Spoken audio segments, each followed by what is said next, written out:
8 വർഷത്തിന് ശേഷം വരുന്ന വിധിയാണ്. അതുകൊണ്ട് തന്നെ കോടതി പരിസരവും ആൾത്തിരക്കുണ്ടാവും, കാത്തിരിക്കുന്നവരുടെ എണ്ണവും ഉണ്ടാവും. എന്താണ് അവിടെ നിന്ന് നൽകാൻ കഴിയുന്ന ഏറ്റവും പുതിയ വിവരങ്ങളിലാകും?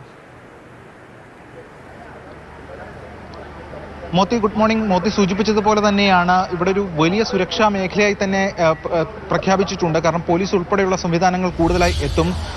അതുകൊണ്ട് തന്നെ വലിയ സുരക്ഷയാണ് ഈ മേഖലയിൽ ഉള്ളത്. എന്തായാലും സൂചിപ്പിച്ചതുപോലെ വളരെ സുപ്രധാനമായിട്ടുള്ള വിധി പ്രസ്താവനത്തിന് കാതോർക്കുകയാണ്. അതിൽ രാജ്യത്തെ തന്നെ ഏറ്റവും വലിയ വിധി പ്രസ്താവങ്ങളിൽ ഒന്നായി മാറാനുള്ള സാധ്യതകളും ഈ കേസിന് ഏറെയാണ്. ഏകദേശം 5000 പേജിലധികം വരുന്ന ഒരു വിധി പ്രസ്താവന തന്നെ ഇതിനുണ്ടായേക്കാം സാധ്യതയുണ്ട്. കാരണം പ്രോസിക്യൂഷനും അതോടൊപ്പം തന്നെ പ്രതിഭാഗവും ഇവർ രണ്ടുപേരും സമർപ്പിച്ചിരിക്കുന്ന ആർഗ്യുമെന്റ് നോട്ട് തന്നെ ഏകദേശം 4000 പേജിന് മുകളിൽ വരും എന്നതാണ് അഭിഭാഷക വൃത്തങ്ങൾ വ്യക്തമാക്കുന്നത്. അതുകൊണ്ട് അതുൾപ്പെടെയുള്ള കാര്യങ്ങൾ ചൂണ്ടിക്കാണിച്ചുകൊണ്ടാണ് പിന്നെ കോടതിയുടെ ഒരു ഫൈൻഡിങ്സും ഉൾപ്പെടെയുള്ള കാര്യങ്ങൾ ചുമത്തി അല്ലെങ്കിൽ അത്തരം കാര്യങ്ങൾ കൂടി വെച്ചുകൊണ്ടാണ് ഇതിന്റെ വിധി പ്രസ്താവം വരിക. ഇന്ന് സ്വാഭാവികമായിട്ടും 11 മണിക്ക് തന്നെ കോടതി ചേരുന്ന ഘട്ടത്തിൽ ഈ കാര്യങ്ങൾ കോടതി പരിഗണിക്കും. പ്രതികളോട് എല്ലാവരോടും ഹാജരാകാൻ പറഞ്ഞിട്ടുണ്ട്. ഇതുപ്രകാരം ദിലീപ് അടക്കമുള്ള പ്രതികൾ കോടതിയിലെത്തും. അവർ ഇതുമായി ബന്ധപ്പെട്ട ആരെങ്കിലും വെറുതെ വിടുന്നുണ്ടെങ്കിൽ അത് ഉൾപ്പെടെയുള്ള കാര്യങ്ങൾ കോടതി പറയും. അതോടൊപ്പം തന്നെ മറ്റൊരു പെറ്റീഷനും കൂടി സ്വാഭാവികമായിട്ടും ഇപ്പോൾ അതിൻ്റെ ഒരു അഡ്വാൻസ് പെറ്റീഷനായി വന്നിട്ടുണ്ട്. അതിലും കോടതിക്ക് തീരുമാനം എടുക്കേണ്ടതായിട്ട് വരും. എന്തായാലും വളരെ സുപ്രധാനമായിട്ടൊരു വിധി പ്രസ്താവത്തിന് കാതോർക്കുകയാണ് രാജ്യം തന്നെ. അതോടൊപ്പം ദിലീപിനെതിരെ അടക്കം ചുമത്തിയിരിക്കുന്നത് 10-12 വകുപ്പുകളാണ്. അതിൽ വളരെ പ്രധാനപ്പെട്ട വകുപ്പുകളിൽ ഉൾപ്പെടെ ഇതുമായി ബന്ധപ്പെട്ട് കോടതി എടുക്കുന്ന തീരുമാനം വളരെ പ്രധാനപ്പെട്ടതായിരിക്കും. ഗ്യാങ് റേപ്പ് ഉൾപ്പെടെയുള്ള വകുപ്പുകളാണ് പ്രതികൾക്കെതിരെ ചുമത്തുകയും ചെയ്തിട്ടുള്ളത്. എന്തായാലും ജീവപര്യന്തം വരെ ശിക്ഷ ലഭിക്കാൻ കഴിയുന്ന വകുപ്പുകളാണ് പൾസർ സുനി ഉൾപ്പെടെയുള്ള പ്രതികൾക്കെതിരെ ഉള്ളത്.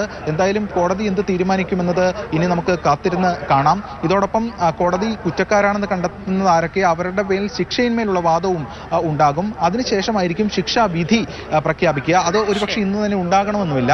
എന്തായാലും ആരൊക്കെ അല്ലാത്തവർ എന്നതടക്കമുള്ള കാര്യങ്ങളിൽ കോടതി ഇന്ന് തീരുമാനം പറയുമെന്ന് തന്നെയാണ് പ്രതീക്ഷിക്കുന്നത്. ശരി, രാഗൻ സൂചിപ്പിച്ച ആ ഭാഗം വളരെ പ്രസക്തമാണ്. കാരണം ഇന്ന് തന്നെ അന്തിമ വിധി ഉണ്ടാകണമെന്നില്ല. ഇത് കുറ്റക്കാരെന്ന് കണ്ടെത്തിയ ശേഷം ഉണ്ടാവുക. ദിലീപിന് വീട്ടിന് മുന്നിൽ നിന്നുള്ള ഏറ്റവും പുതിയ ദൃശ്യങ്ങളാണ് കാണുന്നത്.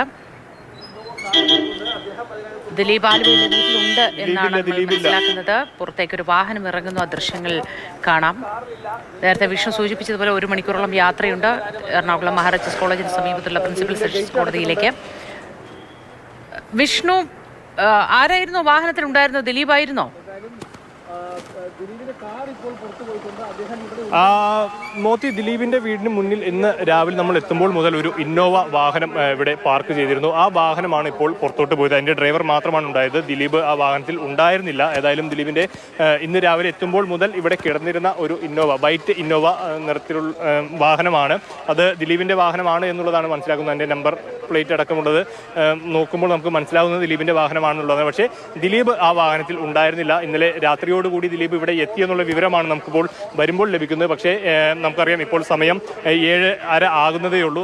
11 മണിയോട് കൂടിയാകും കോടതി നടപടികൾ ആരംഭിക്കുക. ഒരു പക്ഷേ ദിലീപിന് ഇന്ന് നേരിട്ട് കോടതിയിൽ ഹാജരാവണം. പക്ഷേ ഏകദേശം 1 മണിക്കൂർ മാത്രമാണ് ഇവിടെ നിന്നും ആലുവയിൽ നിന്നും ഈ മഹാരാജാസ് കോളേജിനോട് ചേർന്നുള്ള പ്രിൻസിപ്പൽ സെഷൻസ് കോടതിയിലേക്ക് യാത്ര ചെയ്യാൻ എടുക്കുന്ന ഒരു സമയം. അപ്പോൾ ഒരു പക്ഷേ ഇറങ്ങുകയാണെങ്കിൽ ഒരു 10 മണിയോട് കൂടി ഇല്ലെങ്കിൽ 9:30 ശേഷം മറ്റും ഇറങ്ങേണ്ട ഒരു സാഹചര്യമേ നിലവിലുള്ളൂ. ഏതായാലും ഇപ്പോൾ പോയ വാഹനത്തിൽ, ആ വൈറ്റ് ഇന്നോവ വാഹനത്തിൽ ദിലീപ് ഉണ്ടായിരുന്നില്ല. നമുക്ക് ഇപ്പോൾ നേരത്തെ ലഭിച്ച വിവരപ്രകാരം ഇപ്പോൾ നമുക്ക് കണ്ട കാഴ്ചയിൽ നിന്ന് മനസ്സിലാകുന്നത് ദിലീപ് ഇപ്പോഴും വീട്ടിൽ ഉണ്ട് എന്നുള്ളതാണ്. ഇത് സ്ഥിരീകരിക്കുന്ന വിവരമല്ല, പക്ഷേ ലഭിക്കുന്ന ഒരു സൂചനകൾ പ്രകാരമാണ് പറയുന്നത്. ദിലീപ് വീട്ടിൽ തന്നെ ഉണ്ട് എന്നുള്ള വിവരമാണ് ഏതായാലും ഇപ്പോൾ ലഭിക്കുന്നത്. മോത്തി, എന്നാണ് ഏതൊക്കെ വകുപ്പുകൾ അനുസരിച്ചാണ് ഇവരിൽ ഓരോരുത്തർക്കും, പ്രത്യേകിച്ച് ഈ നടൻ ദിലീപിനടക്കമുള്ളവർക്ക് കുറ്റം ചുമത്തിയിരിക്കുന്നത്? ഇതിൽ എന്തൊക്കെ കാര്യങ്ങളിലായിരിക്കും, ഏത് തരത്തിലുള്ള ശിക്ഷാവിധിക്കാണ് സാധ്യത തുടങ്ങിയ കാര്യങ്ങളാണ് നിയമ വിദഗ്ധർ ചർച്ച ചെയ്യുന്നത് പിന്നിൽ? മോത്തി, ഈ പ്രതികൾക്ക് മേൽ ചുമത്തിയിരിക്കുന്ന കുറ്റങ്ങൾ പരിശോധിച്ചു കഴിഞ്ഞാൽ ആദ്യത്തെ പ്രതികൾ, അതായത് നമ്മൾ മനസ്സിലാക്കേണ്ടത് ഈ കേസിലെ 1 മുതൽ 6 വരെയുള്ള പ്രതികൾ, ആ 1 മുതൽ 6 വരെയുള്ള പ്രതികളാണ് ആദ്യഘട്ടത്തിൽ ഈ കേസിൽ അറസ്റ്റിലാകുന്നത്. ഈ 1 മുതൽ 6 വരെയുള്ളവരാണ് ഈ കൃത്യത്തിൽ നേരിട്ട് പങ്കെടുത്തിട്ടുള്ളവർ. അവർക്കെതിരെ, അതായത് Pulsar Suni, Martin Antony, B Manikandan, Vijeesh, Vadival Salim, Pradeep, ഈ 6 പേരാണ് ഇതിൽ നേരിട്ട് പങ്കെടുത്തിട്ടുള്ളത്. അവർക്കെതിരെ ബലാത്സംഗം അടക്കമുള്ള കുറ്റങ്ങളാണ് ചുമത്തിയിരിക്കുന്നത്. ബലാത്സംഗം, തട്ടിക്കൊണ്ടുപോകൽ, തടഞ്ഞു വയ്ക്കൽ, ആക്രമിക്കൽ, അങ്ങനെ പ്രധാനപ്പെട്ട എല്ലാ വകുപ്പുകളും ഈ 6 പേർക്കെതിരെയും ചുമത്തിയിട്ടുണ്ട്. 7ാം പ്രതിയായിട്ടുള്ള ഈ കേസിലെ പൾസർ സുനിയെയും വിജീഷിനെയും കോയമ്പത്തൂരിൽ ഒളിവിൽ കഴിയാൻ സഹായിച്ചു. അതായത് ചാർലി തോമസിന്റെ കോയമ്പത്തൂരിലെ വീട്ടിലാണ് ഒളിവിൽ കഴിയുന്നത്. ആ ചാർലി തോമസിനെതിരെ ഹാർബറിംഗ്, അതായത് പ്രതികളെ ഒളിവിൽ കഴിയാൻ സഹായിച്ച കുറ്റം മാത്രമാണ് ചുമത്തിയിരിക്കുന്നത്. ആ കേസിന്റെ രീതി അങ്ങനെയാണ്. അതേസമയം നമ്മൾ ഇതിന്റെ മനസ്സിലാക്കേണ്ട ഒരു കാര്യം 8, 9, 10 തുടർന്ന്, അതായത് മൊത്തം 10 പ്രതികളാണ് ഈ കേസിൽ വിചാരണ നേരിട്ടിരിക്കുന്നത് കോടതിയിൽ. അതിൽ 8ാം പ്രതിയാണ് ദിലീപ്, 9ാം പ്രതി മേസ്തിരി സനിൽ, 10ാം പ്രതി ശരത് ജി നായർ. ഈ നമ്മൾ ആദ്യത്തെ 7 കഴിഞ്ഞ് പിന്നീടുള്ള 3 പേരെ മറ്റൊരു ഘട്ടമായി തന്നെ കണക്കാക്കേണ്ടി വരും. കാരണം ഇതിൽ ഗൂഢാലോചന കുറ്റമാണ് ദിലീപിന് മേൽ, അതായത് 8ാം പ്രതിക്ക് മേൽ ചുമത്തിയിരിക്കുന്നത്. ക്രിമിനൽ നടപടിക്രമങ്ങളിലും വിചാരണയിലും ഈ ഏറ്റവും പ്രയാസം, കോടതിക്ക് മുന്നിൽ തെളിയിക്കാൻ ഏറ്റവും ബുദ്ധിമുട്ടുള്ളത് ഈ ക്രിമിനൽ ഗൂഢാലോചന തന്നെയാണ്. ആ ക്രിമിനൽ ഗൂഢാലോചന ദിലീപിന് മേൽ തെളിഞ്ഞു കഴിഞ്ഞാൽ പൾസർ സുനി മുതൽ ഇങ്ങോട്ട് ആദ്യത്തെ 6 പ്രതികൾക്കെതിരെയുള്ള എല്ലാ കുറ്റങ്ങളും ദിലീപിന് മേൽ കൂടി വരുന്നു എന്നതാണ് ഇതിലെ ഏറ്റവും പ്രധാനപ്പെട്ട കാര്യം. അതായത് ആദ്യത്തെ 6 പ്രതികൾക്ക് പരമാവധി ജീവപര്യന്തം വരെ തടവ് ശിക്ഷ കിട്ടാവുന്ന കുറ്റമാണ് ചുമത്തിയിരിക്കുന്നത്. അതിൽ ഏറ്റവും കുറഞ്ഞ ശിക്ഷ കൊടുക്കാൻ കഴിയുന്നത് 20 വർഷമാണ് എന്നത് നമ്മൾ ഓർക്കണം. ആ കേസിലെ 6 പ്രതികൾക്കെതിരെ ചുമത്തിയിരിക്കുന്ന അതേ കുറ്റങ്ങൾ ഈ ഗൂഢാലോചന തെളിഞ്ഞാൽ ദിലീപിനും ബാധകമായി വരും എന്നതാണ് ഇതിലെ ഏറ്റവും പ്രധാനപ്പെട്ട കാര്യം. ഇനി 9ാം പ്രതി മേസ്തിരി സനലിന്റെ കാര്യമെടുത്താൽ ജയിലിൽ വെച്ച് ആ പ്രതികൾക്ക് ഫോൺ ചെയ്യാനുള്ള സൗകര്യം ചെയ്തു കൊടുത്തു എന്നതാണ്.